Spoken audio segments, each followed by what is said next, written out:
Saudara Ketua Majelis Permusyawaratan Ulama Aceh, Tengku Faisal Ali, melayangkan permintaan terbuka kepada Presiden Republik Indonesia agar segera menangani pengungsi Rohingya yang ada di Aceh. Usai memberikan bantuan makanan kepada pengungsi Rohingya, Ketua MPU Aceh, Tengku Faisal Ali, melayangkan permintaan terbuka kepada Presiden Republik Indonesia agar segera menangani pengungsi Rohingya yang ada di Aceh.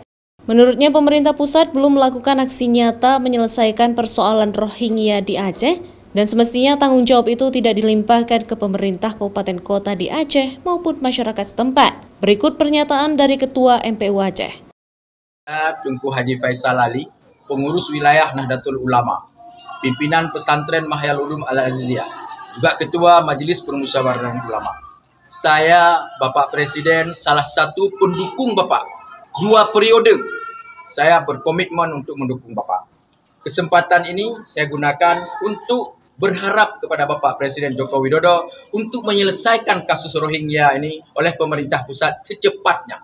Ini yang harapan saya. Saya tidak pernah bertemu dengan Bapak, saya tidak pernah bersalaman dengan Bapak, tapi saya 2 periode berjibaku dan berdarah-darah mendukung Bapak Presiden Joko Widodo. Maka pada akhir ini, Bapak hampir berakhir periode yang kedua, saya berharap kasus Rohingya ini hanya Bapaklah yang akan mampu menyelesaikan ini, dan harapan saya Bapak selesaikan dengan cepat dan tepat. Jangan kasih ini kepada pemerintah di luar tanggung jawab Bapak, karena selama ini belum ada aksi apapun terhadap penanganan konflik Rohingya ini.